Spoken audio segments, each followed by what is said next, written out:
come on, those beatings, those people are resisting arrest.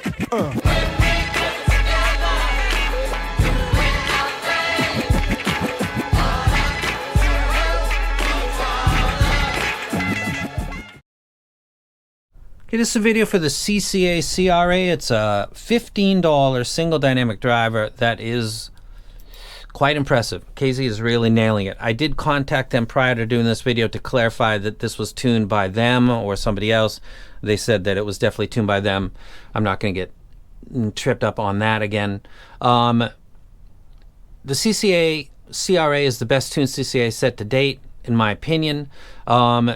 Library is everything. Kick drums, 4-string, 5-string bass guitars, male, female vocalists, rock and roll, reggae, hip hop, R&B centric library. This is why I think the things I do, and I'll get into the music in just a moment. But for a brief description, the bass is sub-bass emphasized and has enough mid-bass to give 4 or 5-string bass guitars, drum kits, male vocals, proper replay. It's not thin, it's not overly warm or husky. There's no bloat that can particularly come from bass guitars in my library. Semi-poor recordings plus an elevated bass line can really lead to disaster. That's not going on with this set. The mids is where a lot of the fundamental frequencies exist for the instruments that are in my library. They're not overly emphasized in the early or the late mids, giving kind of a neutralist treatment to most instruments and vocals. It's very pleasant, again, from the bass and to the mids. The treble, it's got a gradual steady gain that leaves vocals natural with a slight bump at 5 kilohertz, gives electric guitar, among other things, a kind of edge. This range is, however, sensitive to some, so be aware of that. Extension is excellent and cymbals have proper life. This is a very impressive set. Let me go ahead and drop this and start talking about music. If you want to hear about the KZ-ZEX, I'll timestamp that so you can get to that.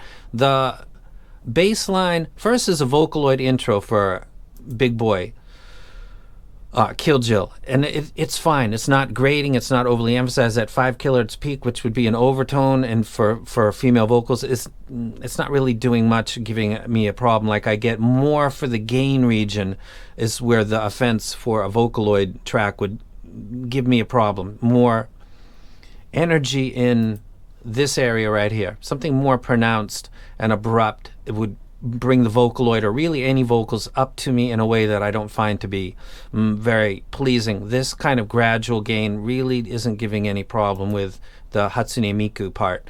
Then we come into a triple drop and then a 4-string bass guitar, and it's treating that very well. $15. $15, and I'll get into this after.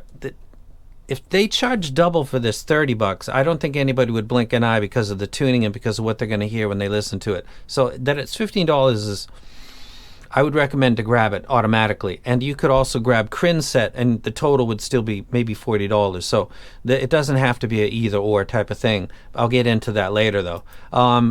So the low frequency tuning is shining on this.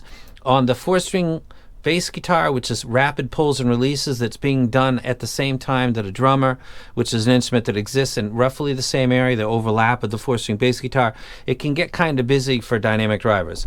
Where planar headphones do better than dynamic driver headphones is on a track like this, and it kind of shows itself with IEMs in the same way. It's why the 7 Hertz or the P1 will do bass guitar really, really crisp and clean, if not as lively as you might like. The clarity and the resolution seems to be exceptional, and the 7 Hertz does this pulls and release, which is between 2-minute 36 seconds, and for about 30 seconds forward you can listen to that yourself. Listen to a planar and then listen to a dynamic driver. Dynamics usually struggle with that. The CCA is doing pretty damn good with it. It sounds nice and clean.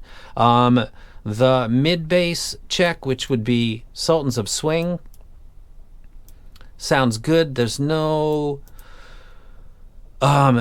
fronting of the bassist. It doesn't sound like, if you lift the mid bass up too much, you're pushing the bassist and the vocalist together, because the vocalist, male vocalist, lower region of the fundamentals is in the same range as the 4-string bass guitar, and they're literally crowding for space when that's done too much or is being handled by a poor quality driver.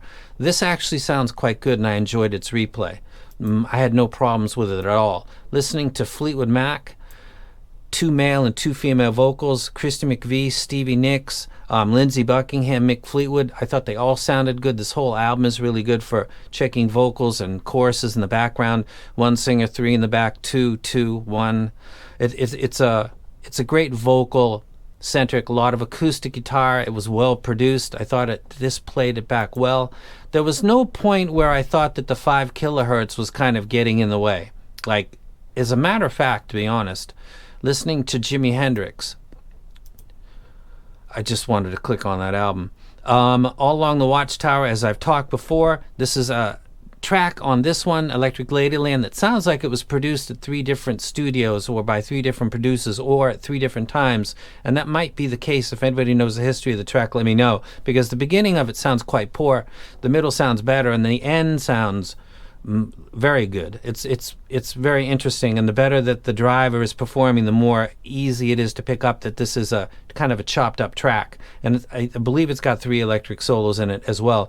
The CCA does this quite good, and that 5K is probably giving me a little bit more energy to some of the distortion pedals and the electric guitar that Jimmy's playing, because I found it to be a little more engaging than some other sets that are a little more high in the price scale, but a little more maybe polite in that region, which is overall better and for long-term listening. But for the energy and the realism of the electric guitar, I don't know if it's the 5K that's doing it, but it's for this library that you're looking at as I speak to you, not a bad thing at all. Extension, the cymbal strikes on Hey What Can I Do are fucking brilliant. They sound really good. The set is very, very impressive. I'm going to go ahead and cut this short. I'm going to talk about the KZZX because everybody's going to ask about this. When I did my original video, I didn't know that that was a set that had been tuned by Critical. I had no idea. And then after I did my original first video, I got contacted by him and he said, I tuned that set. And then I knew. And I didn't feel anything about it because I have a good relationship with him. I got no problems. Not sure what was going on with that, but I guess he had a strategy like I had with Melee to try to do something. You got to dream every time you're doing something. And if that was part of the step to get to what he wanted to do, I don't have a problem with that. The second video that I did with the top 5 was after I found out. So my criticisms of the ZEX Pro, where I said that I thought it sounded a little bit thin, and also the cymbals were compressed. I had no idea that Kryn was connected. Kryn knows that because he watched my video and then contacted me after that. The weak points on that set, if we go ahead and put the graph up, are not shared by this set.